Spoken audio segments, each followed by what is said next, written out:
Lesson 1. General Security Concepts. Welcome to the CompTIA Security Plus crash course. In this first lesson, we are diving into general security concepts, the bedrock of everything you will do in cybersecurity. Think of this as the foundation of a house. The most important concept here is the CIA triad, which stands for confidentiality, integrity, and availability.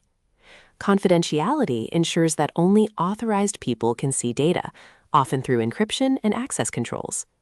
Integrity guarantees that data has not been altered, typically verified using hashing algorithms like SHA-256. Availability means the systems and data are accessible when needed, achieved through backups and redundancy. We also need to understand zero trust, a modern security model where you never trust anything by default, whether it is inside or outside your network perimeter. Every request must be authenticated and authorized. Another key area is access control.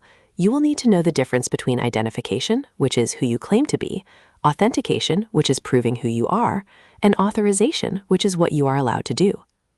We implement these through models like role-based access control, where permissions are tied to a user's job function, or discretionary access control, where the data owner decides who gets access.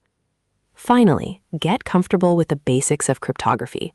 You do not need to be a math genius, but you do need to know that symmetric encryption uses one key for both locking and unlocking data, while asymmetric encryption uses a public and private key pair. Mastering these fundamental concepts sets the stage for the rest of your Security Plus journey. Lesson 2. Threats, Vulnerabilities, and Mitigations. In Lesson 2, we explore threats, vulnerabilities, and mitigations. If the previous lesson was about building walls, this one is about knowing who is trying to climb them and how they plan to do it. Let us start with threat actors. These range from script kiddies using pre-made tools for fun to highly organized advanced persistent threats, often sponsored by nation-states, seeking to steal data over long periods. You must understand the various attack vectors they use. Social engineering remains incredibly popular because humans are often the weakest link. Phishing, tailgating, and business email compromise trick people into handing over the keys to the castle. On the technical side, malware is a constant battle. Ransomware encrypts your files and demands payment, while spyware silently observes your actions. You will also see network attacks like distributed denial of service, which aims to overwhelm a system so legitimate users cannot access it. So, how do we spot these issues before the bad guys do? Vulnerability scanning is a passive approach that checks systems against a database of known flaws. Penetration testing goes a step further by actively attempting to exploit those flaws to see how deep an attacker could get. Once we find vulnerabilities, we use mitigations to reduce the risk. Patch management is absolutely critical here. Keeping software up to date closes known security gaps. We also use segmentation to isolate vulnerable systems and network access controls to ensure devices meet security standards before they are allowed to connect. Lesson 3. Security Architecture. Welcome to Lesson 3, where we tackle security architecture.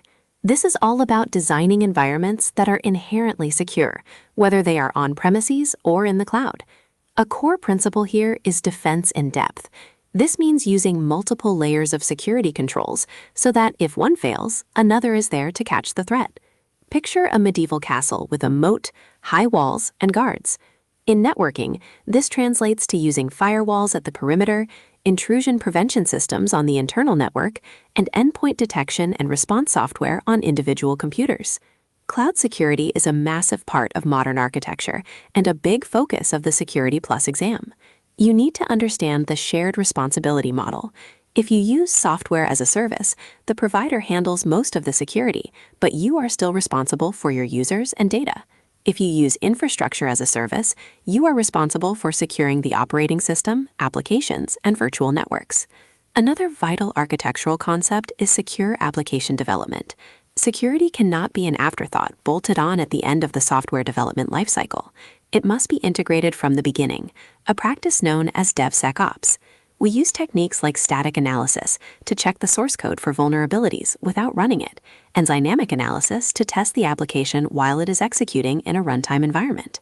Finally, keep high availability in mind. Good architecture uses load balancers to distribute traffic and clustering to ensure that if a server goes down, the application stays up. Lesson 4. Security Operations. Lesson 4 is all about security operations. This is the day-to-day, hands-on work of defending an organization. Imagine sitting in a security operations center, watching screens and responding to alerts. Your primary tool here is a SIM, which stands for Security Information and Event Management. A SIM collects logs from all your firewalls, servers, and applications, and aggregates them into one place. It uses correlation to find patterns. For example, if a user fails to log in 5 times in New York and then successfully logs in from Tokyo 10 minutes later, the SIM flags that as physically impossible and raises an alert. When an alert becomes an actual breach, you enter the incident response process. You must know the standard phases: preparation, identification, containment, eradication, recovery, and lessons learned. Containment is crucial because you have to stop the bleeding before you fix the wound. This might involve unplugging a compromised server from the network so it cannot talk to other machines. If a crime has been committed, you step into digital forensics. The most important rule in forensics is preserving the integrity of the evidence. We always make a bit-for-bit copy of a drive and analyze the copy, never the original. We also maintain a strict chain of custody, which is a documented history of exactly who handled the evidence, when, and where. This ensures the evidence can hold up in a court of law. Operations is where theory meets reality, requiring quick thinking and methodical execution. Lesson 5. Security Program Management and Oversight. We have reached the 5th and final lesson, Security Program Management and Oversight. While it might sound like a lot of paperwork, this domain is what actually keeps the business running legally and safely. It is the bridge between technical security and business leadership. Governance is how an organization manages its security strategy through policies, standards, and procedures.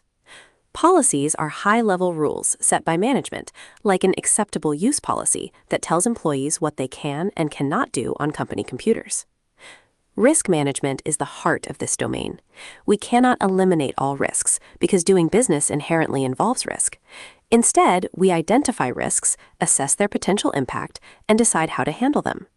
You can mitigate the risk by adding security controls, transfer the risk by buying insurance, avoid the risk by stopping the activity, or simply accept the risk if the cost of fixing it is higher than the potential loss.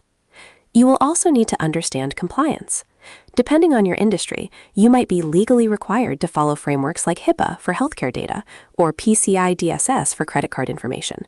Failing to comply can result in massive fines and loss of reputation. Lastly, do not forget about third-party risk management.